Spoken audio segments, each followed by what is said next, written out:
Assalamualaikum warahmatullahi wabarakatuh. Saya Albertus Christopher maupun dengan NIM 2020A1E005, Prodi Pendidikan Sejarah.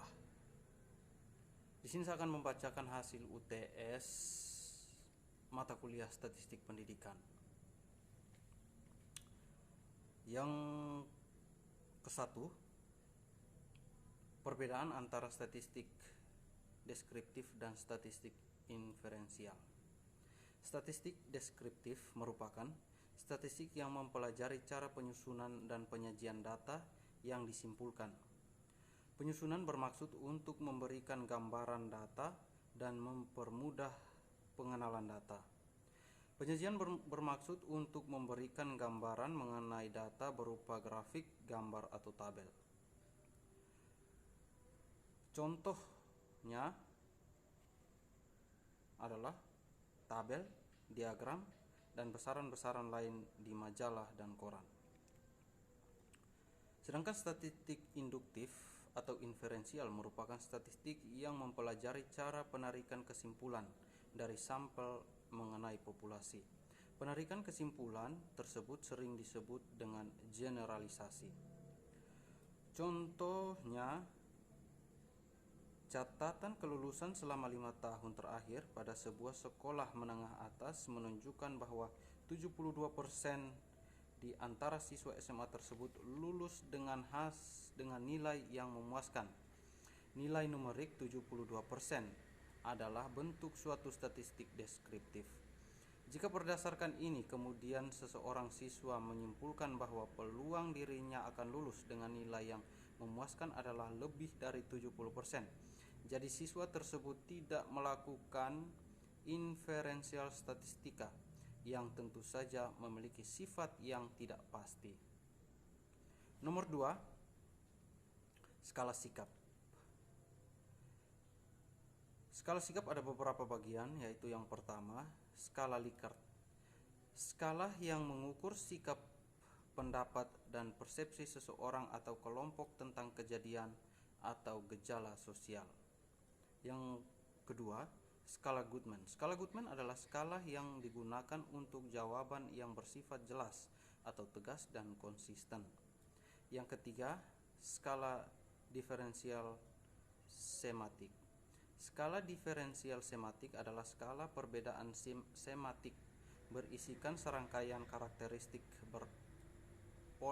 bipolar atau dua kutub. Yang keempat, rating skala.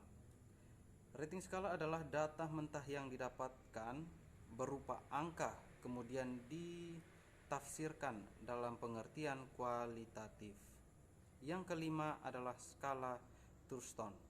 Skala Thurston adalah skala yang nilai angket yang mana responden diminta untuk memilih pernyataan yang ia setujui dari beberapa pernyataan yang menyajikan pandangan berbeda-beda.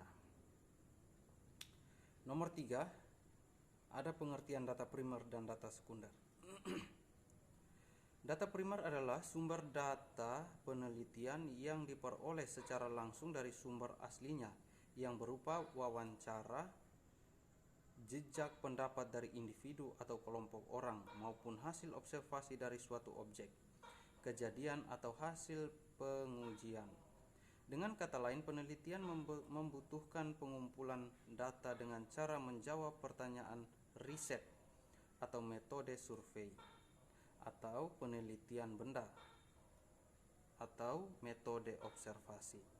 Kelebihan data primer adalah data lebih mencerminkan kebenaran berdasarkan dengan apa yang dilihat dan didengar langsung oleh peneliti sehingga unsur-unsur kebohongan dari sumber yang fenomenal dapat dihindari. Kekurangan dari data primer adalah membutuhkan waktu yang relatif lama serta biaya yang dikeluarkan relatif cukup besar. Sedangkan data sekunder adalah data penelitian yang diperoleh melalui media perantara atau secara tidak langsung yang berupa buku catatan, bukti yang telah ada, atau arsip baik yang dipublikasikan maupun yang tidak dipublikasikan secara umum. Dengan kata lain, penelitian membutuhkan pengumpulan data dengan cara berkunjung ke perpustakaan, pusat kajian, pusat arsip, atau membaca banyak buku yang berhubungan dengan penelitiannya. Kelebihan dari data sekunder adalah waktu dan biaya yang dibutuhkan untuk penelitian untuk mengklasifikasikan permasalahan dan mengevaluasi data relatif lebih sedikit dibandingkan dengan pengumpulan data primer. Kekurangan data sekunder adalah jika sumber data terjadi kesalahan, kadaluarsa, atau sudah tidak relevan, dapat mempengaruhi hasil penelitian. Nomor 4, pengertian populasi dan sampel. Populasi adalah objek atau subjek yang berada pada suatu wilayah tertentu dan memenuhi syarat-syarat tertentu yang berkaitan dengan masalah penelitian. Sedangkan sampel adalah bagian dari populasi yang memiliki sifat-sifat yang sama dengan populasi. Nomor 5, pengertian data. Ada beberapa data. Yang pertama atau yang ke-1, data nominal.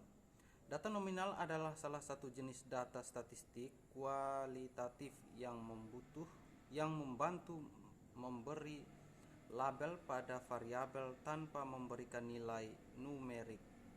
Meski begitu, terkadang datanya bisa kualitatif dan kuantitatif. Contoh data nominal adalah huruf, simbol, kata, jenis kelamin, dan sebagainya. Misalnya suku, yaitu ada suku Batak, suku Sunda, suku Jawa, dan lain-lain. Warna favorit, ada warna merah, warna hijau, warna biru, warna kuning, dan lain-lain. Kategori jenis kelamin yang terdiri dari wanita dan laki-laki. Sedangkan kategori status pernikahan seperti menikah, lajang, dan juga janda atau duda. Data yang kedua adalah data interval. Data ini menjadi bagian dari data kontinu. Tapi ini termasuk jenis data statistik dari hasil skala pengukuran.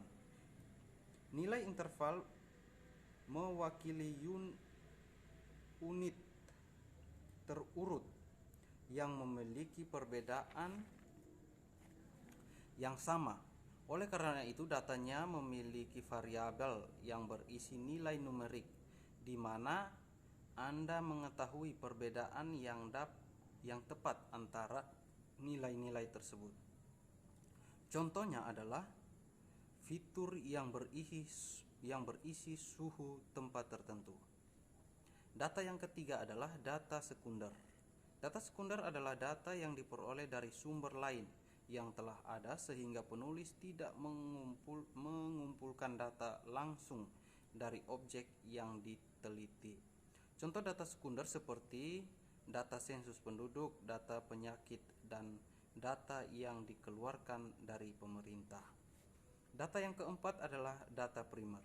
Data yang diperoleh langsung dari subjek pelaku pertama sebuah penelitian. Data primer didapat langsung oleh peneliti dari informan secara langsung, baik pertemuan secara langsung atau melalui telepon. Bila dia informan asli, maka dikategorikan data primer. Contoh data primer adalah 1. Kabupaten Tulung Agung memiliki produk jagung hingga 25 ton per tahunnya. Contoh yang kedua, di Jakarta pedagang merasa kesulitan dalam memasarkan produknya berdasarkan hasil wawancara. Sekian hasil UTS dari saya. Lebih dan kurangnya saya mohon maaf. Assalamualaikum warahmatullahi wabarakatuh. Salam.